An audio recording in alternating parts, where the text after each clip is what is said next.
안녕하세요. 38살 여성입니다. 경기도 일산에 거주하고 있습니다. 결혼한 지 6년 정도 되어 가는데 배우자와 함께 살다 보면 그 사람의 장점보다는 단점이 더 눈에 띄곤 합니다.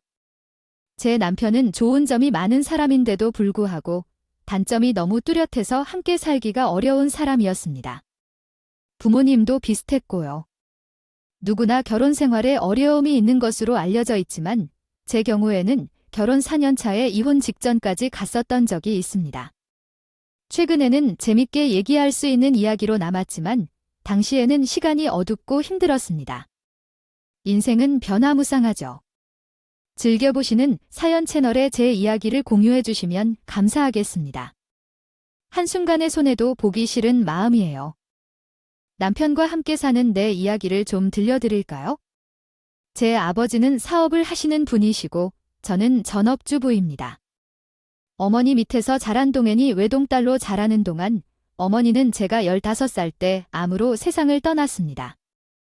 그 전까지는 평범한 가정이었죠. 어떻게 해야 할지 막연하고 무기력한 시기를 보냈는데 아버지는 엄마의 부재를 채우기 위해 열심히 일하시고 엄마 역할도 해주셨습니다. 다행히도 다시 마음을 잡고 대학에 다니면서 생활을 이어나갈 수 있었어요. 그로 인해 아버지와의 유대는 다른 가정보다도 더 튼실하고 특별했어요. 대학을 졸업하고 영국으로 유학을 떠났는데 석사과정 중에 돌아와 한국에서 살게 되었어요. 다시 들어왔어요. 그때 친구의 소개로 동갑인 남편을 만났고요. 당시에는 어학원에서 영어 강사를 하고 있었던 제 동료 선수였다. 성격상 차이점도 있지만 대를 나눌수록 승부에 집착하고 밀어붙이는 추진력 하나는 비슷하다고 해요. 안녕하세요. 소개받은 만큼이라면 드디어 만나게 돼서 반가워요. 너무도 흥미롭네요. 연인 씨는 영국에서 들어오신 지 1년 정도 되셨다고 하는군요. 일산 어학원에서 영어 강사로 일하고 계신 건가요? 기태 씨는 축구 선수 하셨다고 들었는데 지금도 선수 생활을 하시나요? 아니요. 뭐 선수라면 부상 문제가 고질적인 문제인데 제게도 그랬었어요. 4년 전에 프로 입단까지 한 적이 있답니다. 아킬레스건 부상으로 은퇴한 후 지금은 스포츠 재활 및 운동 관련 사업을 하고 있습니다. 오랫동안 운동만 하셨다면서 이제는 사업까지 하시다니 정말 멋지십니다. 원래 직업을 바꾸는 것이 쉽지 않은데 제가 한번 하는 스타일이어서 그런 것 같습니다. 연희 씨도 그런 분이라고 들었어요. 고등학교 때는 반에서 꼴찌였다가 공부를 시작하면서 1등까지 하셨다는 이야기가 흥미롭다고 하더라고요. 저도 뒤늦게 노력해서 축구 선수가 되었거든요. 우리 둘 다 승부욕이 있는 것 같지 않아요. 남편과는 첫 만남부터 말이 잘 통했고 나이도 동갑이어서 중간에 겹치는 게 있다 보니 더 빨리 혼인을 하게 되었어요. 우리는 친해졌어요. 사귀고 나서도 서로를 이해하고 존중하며 시원시원하고 활동적인 성격도 잘 맞았죠. 그래서 우리는 결혼을 결심한 기쁜 시기에 30대 초반인 나이에 결혼을 약속하게 되었습니다. 살다 보면 잊히지 않는 소중한 추억이 있죠. 제게는 예비 시부모님을 처음 만난 그날이 그랬어요. 어서 오세요. 김포에서 서울까지 오시느라 수고 많으셨어요. 저는 기태의 엄마입니다. 연희. 나의 어머니, 연희라고 합니다. 처음 뵙겠습니다. 그녀는 유학을 다녀와서 영어 강사로 일하고 있어요. 연희 양은 우리 가족과는 어떠한 관계인가요? 어머니는 제가 중학교 때 돌아가셨고 아버지와 둘만 남았습니다. 아버님은 연세랑 무엇을 하고 계시나요? 아버지께서 올해 환갑이 되셨으며 일산에서 에어컨 관련 부품 공장을 운영하고 계십니다. 아버님께서는 혼자서 아이를 아주 잘 키우셨고 우리 세무사 사무실을 운영하고 계십니다. 기태한테 들었는데 아버님과 어머님 두 분이 세무서에서 만나 결혼하셨다고 합니다. 그러한 만남으로부터 일하기 쉽지 않다고 들었지만 대단한 러브스토리라고 생각했어요. 아마 우리 장남하고 연희 양도 그럴 것 같아요. 그렇다고 해도 둘 다 결혼을 하겠다 하니 하는 말이네요. 예전에는 남자가 집회 오고 여자가 혼세 온다는 말이 있었는데 요즘은 그러한 관습이 안 그렇지 않은 거 알죠? 어쨌든 기태 씨와의 대화는요. 나누어진 내용을 간결하게 시작하려고 합니다. 결혼을 간략하게 하는 것은 좋지만 우리가 말하고 싶은 것은 결혼 비용을 반반씩 준비하는 것이 공평하다는 것입니다. 둘 다 공평하게 반반씩 나누어야 한다는 의견이에요. 남편과 함께 모든 것을 공평하게 나누는 게 맞다고 생각해요.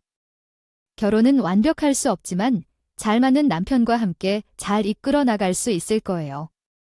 남편의 가장 큰 형제인 장남으로서 처음부터 잘 시작하는 것이 중요하다며 시부모님은 엄격하게 접근하시는 편이었어요. 결혼 허락 겸 처음 만나는 자리부터 그런 얘기를 계속하셨어요. 시부모님은 세무 공무직을 오래 하신 후 퇴직하셨다고 해요. 세무사 사무실을 운영하던 중 결혼 생각이 나타난 후 결혼 비용이 무조건 반반 나눠야 한다는 계산을 제대로 해보겠다고 했습니다. 그리고 자신들의 지역과 저희 친정에서 무조건 반반씩 출연해야 한다는 의견을 표현했죠. 저는 이미 벌어온 돈이 상당히 있었고 남편에게 집 짓기를 부탁할 생각도 없었기 때문에 처음에는 동의했습니다. 비록 그 발언에 대해 뭔가 찜찜한 느낌이 들었지만요. 그런데 이런 상황에서 중대한 사건이 발생했어요. 바로 제가 혼전 임신을 한 것이었습니다.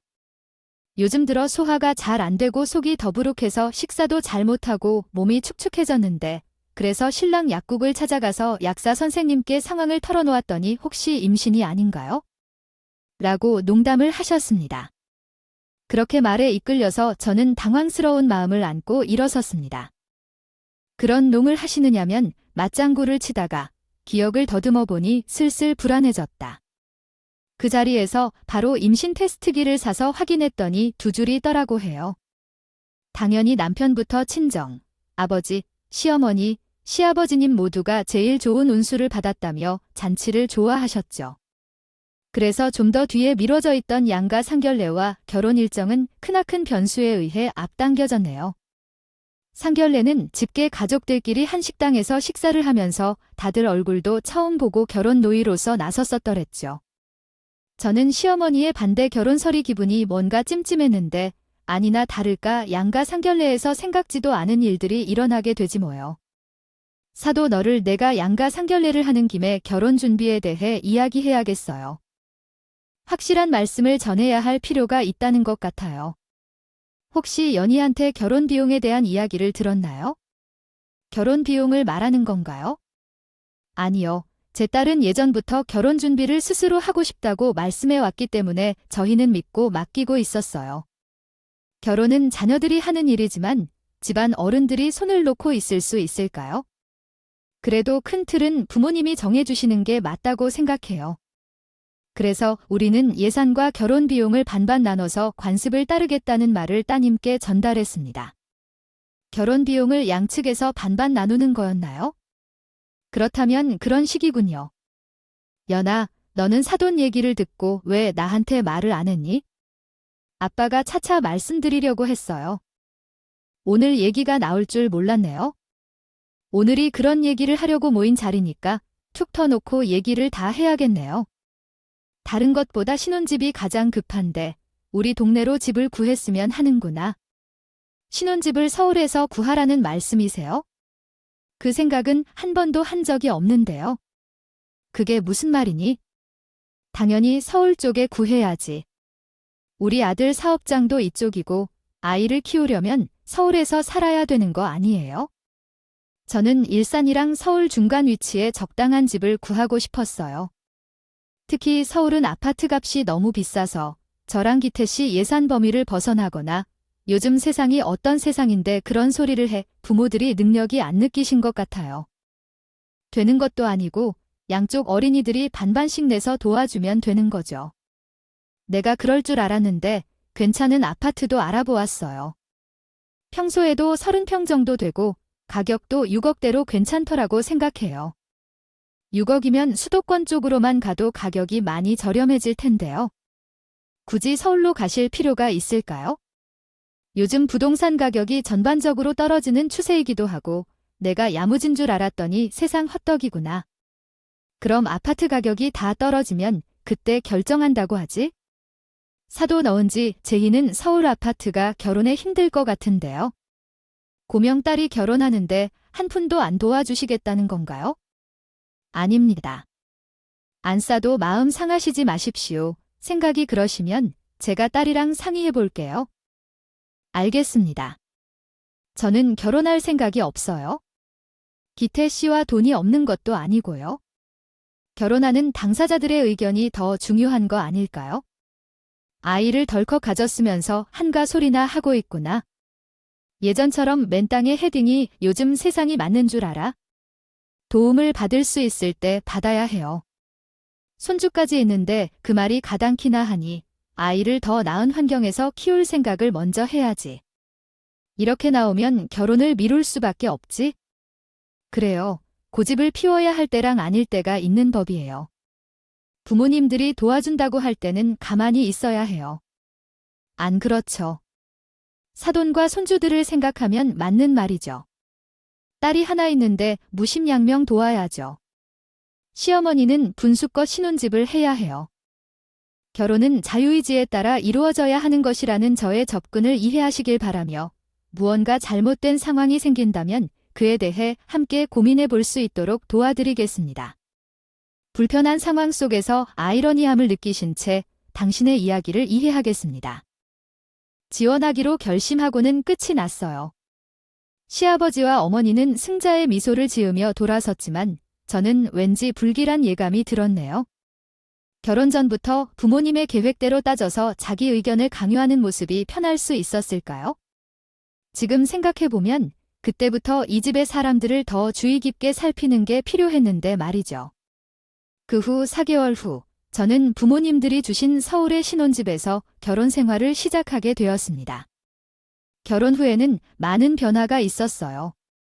다니던 어학원을 그만두고 집에서는 태교에 몰두했죠. 다행히 시부모님과는 거리가 떨어진 동네에 신혼집을 구해 시부모님과의 교류는 자진하지 않았어요. 아이를 낳기 직전까지도요. 별다른 사건 없이 조용한데 진짜로 시부모님과의 거리감이 생긴 일이 아이를 낳고 나서 일어났어요. 시부모님은 아주 가끔 우리 집에 오셨었지만 결혼 준비할 때처럼 잔소리하지 않으셨어요. 그것이 다행이었어요. 만약 그랬다면 태교에 안 좋았을 텐데요. 불행 중에 다행이었죠. 게다가 아이를 낳기 전 막달에 시부모님이 돈 선물을 주시러 오셨다는데요. 처음에는 무슨 일인가 하고 어리둥절했어요. 산울림 조립이 500만 원이라는 큰 돈을 내준 시부모님께 감사했어요. 저도 결혼해서 재력은 그럭저럭 있지만 시부모님은 원하나라도 허리케인 하신 적 없는 분들이셨어요. 출산 전에 어머니가 없는데 도와줄 친정부도 계시지 않아서 몸조리를 잘 하라며 도와주셨던 모습에 감동받았습니다. 그런데 그로부터 1년 후 시동생이 결혼을 하게 되었을 때 친정 아버님과의 관계가 문제가 생겼습니다. 시동생 결혼식이 끝나고 일주일 후 시어머니가 연락 없이 집으로 찾아오셨는데 유가 때문에 집 청소를 하지 못한 상황에서 부끄러운 마음이 컸습니다. 갑작스럽게 오셔서 저는 어머니께 더 일이세요 하고 물었습니다. 오셨군요. 제 아들 집에 오셨군요. 뭐 올 때 오셨나요? 우리 손주는 낮이잠 중이라 재웠어요. 혹시 무슨 일이신가요? 아니요. 전 그냥 무슨 일 있길 바라는 것처럼 얘기한 거예요. 어떤 일이 있나요? 오늘 오신 건 그것 때문이고 이번에 우리 아버지가 막내 결혼식 기금에 얼마나 있는지 아세요? 결혼식인데 저번에 물어봤는데 초기금이 얼마나 있는지 정확하게 모르겠어요. 운영하는 공장이 대기업에 납품을 하고 있다고 하던데 그게 무슨 뜻이죠? 초기금에 문제가 있었나요? 당연히 그런 게 있어요. 하지만 사실상 사동 결혼인데 초기금 200만 원이라니 뭐라는 건지 모르겠습니다. 쪽팔려서 최소 500 이상을 해야 되는 거 아니야? 아빠가 200만 원을 부주하셨어요. 많이 하신 것 같은데 왜요? 뭐가 어쩌고 저째 있는 사람이 더 한다고 하더니 재산도 그렇게 많다고 하는 어른이 배포가 그렇게 작아서 어떻니? 진짜 너희 친정공장 잘 돌아가는 거 맞아. 어머니, 아무리 그러셔도 저희 아빠한테 배포 운운하시는 건 아닌 것 같아요. 부주 안 한 것도 아니고 결혼식까지 가셔서 축하도 드렸는데 왜 그러세요? 너도 문제다. 너희 아버지가 이렇게 나오기 전에 미리 언제를 들었어야지? 내가 막내 사던 내 첫째 며느리 집안이 부자라고 그렇게 자랑을 해놨는데 이게 뭐야? 그 집안에서 뭐라고 생각하겠어? 사돈은 돈 벌어서 가족한테 써야지 뭐. 하신다니, 어머님, 우리 아버지께서 이제까지 저희를 부족함 없이 키워주셨고, 당시 우리가 본 적이 없어서 언행하신 것을 몰랐는데, 눈치 없다는 무례한 말씀을 삼가해 주십시오. 그쪽 사돈한테 부자 자랑하러 저희 아버지가 큰 돈을 쓰라는 것도 어색하죠. 그것을 떠나서도 우리는 당신께 산후조리비로 500만 원을 드렸었답니다. 너희 아버지는 립을 주셨고 우리 자식 얘기를 들어보니 손주백일 때 금가락지 몇 개를 해준 것 같았어요. 그게 달라면서 어쩌다가 어머님 아버님이 산후조리비로 500만 원을 주신다고 하셨어요. 그렇다면 모든 것을 딱 맞게 돌려드려야 하는 건 맞겠군요. 도련님께서 몇 분 덜한 금액으로 우리 아버지를 욕하시면 저는 이 자리에서 부족한 금액을 보충해 드릴 것이니 300만 원 더 드리면 되겠죠. 돈은 제가 내겠으니 받아주세요. 앞으로 친정에서는 말을 조심해 주세요. 내가 어디 가면 시누이가 앞에서 눈을 동그랗게 뜨고 대들어 내가 준 만큼 받겠다는데 이게 무슨 문제야? 내가 누구 앞에서 무례한 거야? 신혼집을 구할 때부터 알아둬야 됐는데 나는 너처럼 배운 게 없어서 어른들에게 소리를 지르는 며느리는 필요 없다. 사람이 가르침을 줄 때 배워야지. 제가 아빠 편을 들며 소리를 크게 쳤더니 시어머니는 분개한 표정을 다 쓰고 돌아가셨어요. 그러던지 말던지 시부모님은 시동생 결혼에 우리 친정에서 많은 돈을 내리라고 생각했는데 막상 친정아빠가 200만 원을 축의금으로 내자 이렇게 인색하게 어떻게 할 수 있냐고 아빠에 대해 불평했어요. 운운하시는 것 같아요. 부자이고 재산이 많다고 해서 돈을 펑펑 써야 하는 것은 아니에요. 사람마다 돈의 기준이 다르기 때문에 자기 생각보다 적게 넣었다고 사돈에게 불평하는 막말은 하면 안 돼요. 저는 우회해서 시어머니에게 말렸어요. 자기 부모를 욕하는데 가만히 있는 자식이 어디 있겠어요? 그랬더니 시어머니가 이런 못난 며느리가 들어왔다며 안 좋은 모양이라며 가르쳐서 제 마음이 너무 상해서 시댁을 멀리하게 되었어요. 시어머니도 저를 다시 봤다며 싸늘해져서 연락도 하지 않으셨어요. 아무리 그래도 돈 몇 푼 받고 있다고 해도 이런 일로 서로를 손상시키는 건 좋지 않아요. 가족을 건드리는 일은 안 되지 않나요? 세상 어느 촌에서 50을 주면 꼭 50을 받아야 하는지 알 수 없는 일이죠. 시부모님과 부모까지 개입해야 하는 이유는 없다고 생각해요. 그날 저녁에 퇴근하고 돌아온 남편을 붙잡고 시어머니와 있었던 일들을 얘기했습니다. 평소에 시댁에 서운해해도 시부모님을 욕한 적 없는데 대놓고 시어머니를 다 말한 것 때문에 남편도 당황했고 시어머니도 내 앞에서 친정부모님을 함부로 얘기한 것 때문에 나도 못하는 이유가 없어지죠. 매번 시댁에 들던 남편도 이번에는 자기도 봐도 아니다 싶은가 봐요. 아무 말도 못하더라고요. 저는 빈정상으로 남편의 편으로 시동생 축의금을 300만 원 더 들었습니다. 제가 시어머니와 말다툼을 한 것으로 인해 아이가 어린 탓이라는 핑계로 어떤 것에는 한동안 관심을 끊었습니다. 중요한 행사에만 참석했고 남편은 별말 없이 어느 날부터인가 혼자 자기 시골집에 들르기 시작했습니다. 제 아들이 커서 남편은 오랫동안 하던 사업을 정리하고 혼자 헬스장을 열었습니다. 그러나 경제 침체기로 남편의 사업도 어려워지면서 남편의 예상대로 사태가 발생했습니다. 남편은 힘으로 어떻게든 상황을 어느 정도 진정시키려고 했지만 결국 그것이 불가능하다는 것을 깨닫고 어느 날 제게 말을 걸었습니다. 제가 내가 할 수 있는 한으로 상황을 해결하려고 했지만 요즘은 업계 분위기가 좋지 않아서 문을 닫는 헬스장이 속출하고 있고 따라서 사업 자금이 급하게 필요하다고 했습니다. 말인데 우리 부모님께도 받을 수밖에 없겠더라. 그렇게 될 때까지 왜 얘기를 안 했어? 자금이 얼마나 더 필요한 건데? 이것저것 다 해보니까 5억 정도는 필요하더라고요. 당신 부모님이 그 큰돈에 선뜻 도와주신다고 하는데 그 알뜰한 분들이 자식이 죽어나간다는데 어떡하겠어? 아예 안 가는 것도 아니고 내년까지만 빌리려고 하는 거야. 그래서 말인데 당장 이번 주말부터 부모님 댁에 같이 식사하러 가자. 뭐 못 갈 건 없지만 어머님과 아버님이 나를 그렇게 좋아하진 않으실 텐데 내가 같이 가는 게 될까? 무슨 소리야? 이럴 때일수록 부모님 눈도 당당 찍으면서 친해져야지. 당신도 나랑 오면 공동체가 되어야 하는데 이번 주말에 같이 부모님 댁에 가는 거다. 집안 행사도 아닌데 시댁에 가서 식사를 하는 것은 아주 오랜만이었어요. 제가 남편이랑 같이 주말 저녁 식사에 참석했더니 시부모님도 놀랐더라고요. 저야말로 가시방고 놀란 거야. 밥이 어디로 가는지 모를 지경이었죠. 남편이 이렇게 해야 자기 부모님 도움을 받는다는데 어떻게 하겠어요? 그냥 꿀을 먹은 벙어리처럼 제 아들 재롱 앞세워 그 순간을 어떻게든 모냈네요. 그리고 나서 며칠 후 남편이 제게 청첩장 병력과 같은 소리를 하더라고요. 당분간 매주 두세 번씩 시댁에 가서 시부모님과 식사를 해야겠다고 하는 거예요. 그래서 이번 주는 시부모님께서 우리 집에 와서 같이 식사를 하자고 말했다는 거야? 남편은 자기가 음식 준비를 하는 게 아니라 그저 쉽게 말을 한다고 해요. 설레지만 전문적인 업무를 맡고 있는데요. 어떻게 도와드릴까요? 사업을 정리하고 노숙하게 살면서 왜 하필이면 경제 침체기 때 혼자 사업을 하라고 했을까? 자기가 벌어놓은 일을 난 같이 수습해 주도록 요구했어.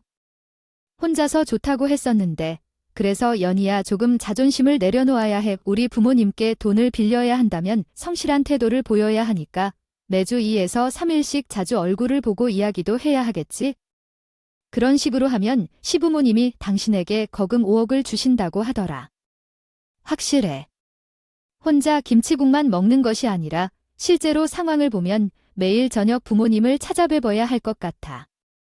당신은 알지 못했을 수도 있겠지만 우리 부모님께서 좋아하신다고 손주를 자주 만나는 것도 중요하더라고.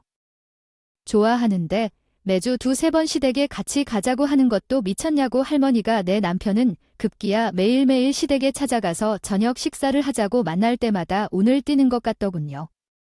저는 이게 무슨 말도 안 되는 소리인지 왈가왈부했고요. 초기부터 있었던 일로 인해 마음대로 아저씨 집에 가면서 아직까지 제가 따뜻하지 않을 것 같은 시부모님들을 보면서 매일 밥을 먹어야 한다니까요. 저번 주 먹었던 밥이 기억나서 마음이 더 상하기까지 했어요. 저는 결코 그럴 수 없다 생각이 들어서 남편에게 말했죠. 시부모님이 나를 싫어하시고 또한 난 썩 좋아하지 않는다고요? 어떻게 그것을 알면서도 일일이 시댁에 가자는 말이 나올까요? 그런 식으로 부모님께서 필요한 돈의 성의를 제공하려면 여러분 혼자서 매일 시댁에 가셔서 가능할 것 같습니다. 당신이 시댁 부모님이 주신 돈이 필요하다고 하신 건 알겠습니다. 하지만 제가 그 돈이 필요하지 않다는 말까지 했습니다. 그런데 그 말에 대해 남편도 열받았는지 부부가 함께 경제를 이끌어 가야 한다고 하며 책임을 느끼지 않는다는 이야기를 했어요.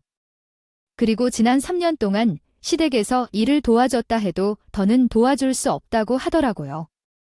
결혼한 이후 처음으로 남편과 새벽까지 대화를 나누었고 며칠 동안 냉전 상태였다가 남편이 퇴근해서 공금 영수증과 체납 서류들을 제게 던지며 말했어요.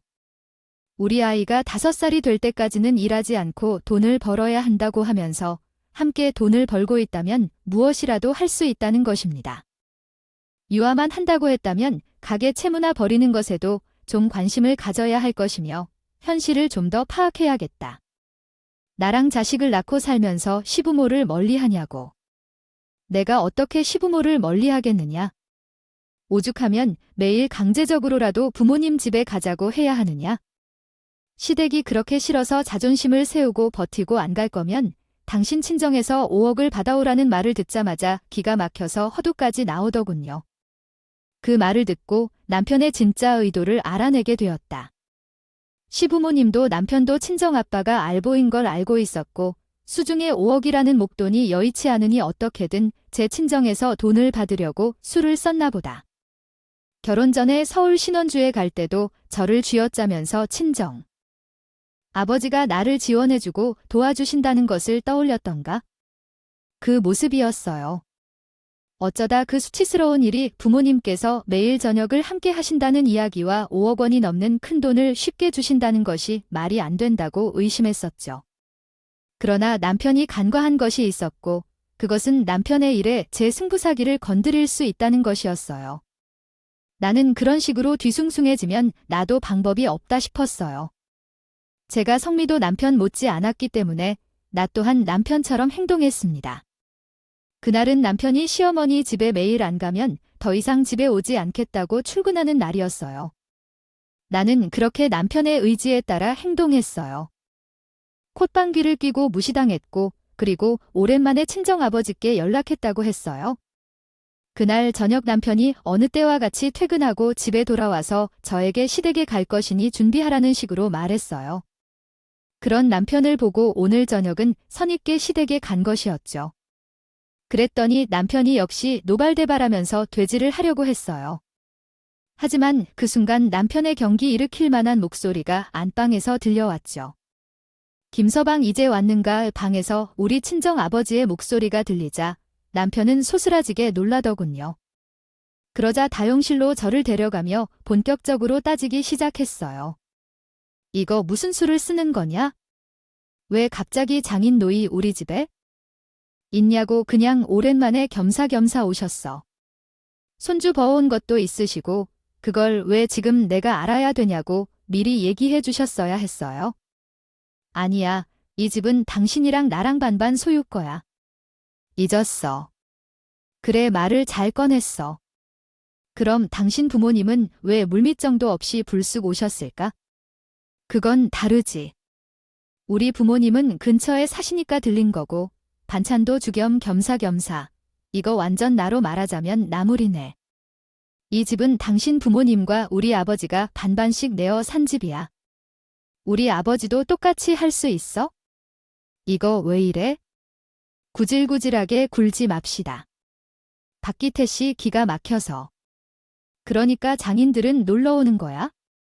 오늘 왜 오셨어? 설마 자고 가시는 건 아니죠? 나한테서 친정에서 5억 들고 오실 거야? 오라며 그럼 친정 아빠랑 같이 살면 되겠네. 5년 살면 도와줄게 어때? 괜찮은 조건이지. 남편의 충격 가득한 얼굴로 그제서야 당했다는 표정으로 저를 바라보더라고요. 남편이 사실 제게 부모님에게 왜 그렇게 굴지 않냐는 말을 할 입장이 아니었던 것이 남편도 저희 아빠에게 무관심했거든요. 결혼 전에도 저희 아빠를 어려워하더니 자기 동생 결혼의 초기금 사건의 기기로 아예 형식적으로 되면 하는 편이었어요. 저도 그런 남편을 보면서 똑같이 시댁에 무관심한 것도 있었고요. 남편도 겉으로 막말만 안 했지 그동안 저랑 똑같이 처가를 챙기거나 잘한 적도 없으니 저와 같은 거요. 아니야. 지금 제게 말씀하시는 것은 부모님과 함께 5년간 살다 떠날 때 5억을 대출해주겠다는 제안을 한 것이죠. 그게 미친 아이디어라는 거세요. 왜냐하면 그 아이디어는 나한테 처가에 잘 행동하는 것을 요구하면서 5억을 빌려주겠다고 하는 게 제가 먼저 제시했던 것이기 때문에 그렇죠. 제가 당신에게 처가 자리에 나면 5억을 주겠다는 것은 완전히 미친 생각이지 않나요? 무슨 차이가 있는 거죠? 그래서 눈에 눈이를 따른다는 이런 생각인 거겠죠? 아주 경쟁심을 보인 것 같네요. 당신의 부모님께서 일일도 양보하지 않으면서 공정하게 좋아하셔서 저도 배워서 사용해봤죠. 왜 당신이 하는 게 로맨스이고 제가 하는 게 불륜인 걸까요? 당신의 집안이 요구하는 것을 모두 공정하게 다 해냈거든요. 그래서 자신있게 요구할 수 있고 사람들이 하는 걸 꼭 따라야 한다는 게요. 부모님처럼 여자가 순종하고 참아야 한다고 생각해요. 말 같지도 않은 소리를 하면 때려칠 거예요. 다 끝내는 건 무슨 소용이 있겠어요. 이혼 서류를 작성하는 거 아니겠어요. 우리 아들이랑 둘이 살아도 잘 살 거예요. 당신이 가만히 있으면 돼요. 말 같지도 않은 소리는 내 인생에 필요 없어요. 요즘은 소송도 잘 처리하더라고요. 세상에는 여러 가지 해결책이 있어요. 그런데 다음 날 시어머님이 우리 집에 오셨어요. 그냥 오시는 게 아니라 양손에 진 가방을 들고 오셨어요. 그래서 저는 그게 대체 무엇인지 궁금했어요. 남편은 전혀 놀랄 기색 없이 있었고 시어머님이 와서 짐을 세우실 거라고 미리 알고 있었지만 보였습니다. 하지만 더욱 놀라운 건 시어머님이 그 가방을 들고 친정으로 발걸음을 옮기셨던 것이었어요. 아빠가 계신 방으로 성큼성큼 들어가시는 거예요. 그 모습을 보고 저랑 친정 아빠는 소스라치게 놀랐습니다. 어머님 지금 뭐 하시는 거예요? 거기 방은 저희 아빠가 쓰고 계신 중인데 왜 가방을 들고 들어가세요? 우리도 이 집을 장만할 때 절반보다 많고 잊었어요. 그래서 나도 여기 들어올 권리가 있다는 말이에요. 내 말이 틀렸어. 그러더니 시어머니는 친정아빠 가방 옆에 본인 짐가방을 나란히 넣으시더라고요. 결국 옆에 있던 친정아빠가 한숨을 쉬시고요. 우리 아들만 불편하게 지낼 수 있겠어? 나는 다른 것보다 꼴은 못 본다. 앞으로 3년인가 5년인가 여기에서 함께 살 거라며. 그래서 나도 여기서 같이 지낼 것으로 했기 때문에 오늘은 시간이 늦었으니 모두 어서 차로 들어가 봐야 할 것 같고 내일 일찍 일어나 식사비나 내와라고 생각해. 그리고 보란듯이 방문을 닫고 불까지 꺼버리시는 걸 진정한 아버지는 심각한 표정으로 거실 소파에 앉아 계시던데 그때 난이는 남편을 붙잡아 방으로 끌고 들어가 난리를 쳤어요. 당신, 이게 지금 뭐 하는 짓이야? 당신은 알고 있었지? 완전히 놀라는 표정이 없는데 이거 어머니랑 다 이야기하고 온 거잖아. 사실 엄마의 말이 틀린 부분이 없기 때문에 절반씩 내어줬으니까 장인어른도 쓰겠고 엄마도 쓰겠다는데 무슨 수로 말이 돼요? 뭐야, 그럼 아버님이 뭐라고 하실 것 같아? 차라리 아버님이 오시는 게 맞지? 왜 어머님은? 아버지께서는 지방에 내려가셨어요. 올라오실 거라고 손주를 데리고 자주 인사드리고 있으니까 우리 아버지도 손주를 보려는 기대가 있어서 내려가지 않았겠죠. 그런데 가기 싫다며 당신 때문에 일이 이렇게 되었다고 말씀하더군요. 결국 나타난 것은 친정아버지와 나는 서로를 빤히 쳐다보며 새벽까지 속을 끓이던 것이었습니다. 다음 날 아침에 친정아버지는 짐가방을 들고 내려가셨어요. 시어머니는 아침 식사를 하신 뒤에 제게 말해주셨어요. 나는 당분간 여기서 터지 내기로 했다. 그리 알아라네. 무슨 말씀이신가요? 제 아버지는 아침에 나가셨는데 어머니는 왜 나가지 않는 건가요? 어차피 집에 오면 혼자 있게 되는 거려. 텐데 너희들도 안 온다고 했다던데 그래서 내가 와 있어야지. 그리고는 본인 집처럼 거실에 앉아 TV를 보고 계시는데 남편을 부르다가 마지막으로 말했습니다. 당신이 빨리 이 일을 다 원인지 나는 이런 환경에서 절대 살 수 없어. 당신과 함께 사는 게 싫어서 이래요. 당신도 불편하지. 그러면서 나에게 5년 동안 버티라는 말을 하더니 장인어른께 내 사정을 얘기하고 도움 좀 받아올게. 그러면 나는 엄마를 모시고 본가로 돌아갈 거야. 장인어른께서 와주셨다고 하면 엄마도 순순히 일어나실 거야. 나도 명분이 있어야 해야지. 명분이 필요해서 아빠께 돈을 요청할 거야. 그래서 한 명분 받아오라고 알았어. 제대로 너한테 줄게. 당장 이혼하자고. 이 집을 부동산에 내놓고 그날로 이혼을 결심했습니다. 부동산에 잠시 들린 다음 짐을 내놓았고 바로 이혼 서류를 가져다가 남편에게 도장을 찍어 달라고 했어요. 그러자 남편은 피식 웃으면서 집에서 살림만 하던 사람이 이혼이 무슨 이혼인지 자도 듣지 않는다며 곧장 변호사를 찾아 이혼 소송으로 변경했죠. 법원에 가기 전까지 남편은 이혼을 믿지 않는 눈치였어요. 그래서 소송 당일 친정집에 달려와서 무릎을 꿇고 싹싹 빌었어요. 근데 사과라는 것도 시기가 있잖아요. 저는 이혼 소송을 준비하며 질릴 대로 질린 상황이라 뭐라 사과하는 게 전혀 와닿지 않아요. 그때 시어머니께서는 저에게 한마디 사과도 하지 않았습니다. 심지어 일이 그렇게 진행되었습니다. 이에 저희는 이혼하게 되었고 재산 분할도 엄밀히 반으로 나누어 나뉘었습니다. 처음에 넣은 것이 반밖에 나오지 않는 결과가 당연했겠지만 위자료라는 이유로 제가 3천만 원을 더 받아 나왔습니다. 그때 시어머니께서 왜 며느리만 돈을 더 받느냐고 말씀하시며 분노를 표했습니다. 그렇게 재산 분할 이후 저는 친정아버지께 돌려드렸고 남편은 그걸로 사업에 투자한다고 가져갔다가 모조리 날아버린다는 결과를 보았습니다. 한편으로 저는 친정 아버지의 사업을 배우느라 바쁘게 지내고 있습니다. 남편이 어떤 일을 하는지는 알 수 없어서 자세히 모르겠습니다. 남편은 선후배를 찾아다니며 일하는 것으로 보이지만 아이들의 양육비는 예전에 시부모가 지급해주곤 했습니다. 부모님께서 제시한 반반 결혼 이야기를 시작으로 전 시점에서 그 사실을 알아채야 했는데 현재 생각해보면 그 부분이 가장 아쉬워요. 그러나 지난 일은 잊고 미래에 더 충실하며 살려고 노력하고 있습니다. 오늘 제 이야기를 들어주신 여러분들 가정에 행운이 가득하길 바랍니다. 이야기를 들어주셔서 감사드리고 건강하시고 오늘도 저희 채널에 와주셔서 감사합니다. 더 좋은 이야기로 찾아뵙도록 노력하겠습니다.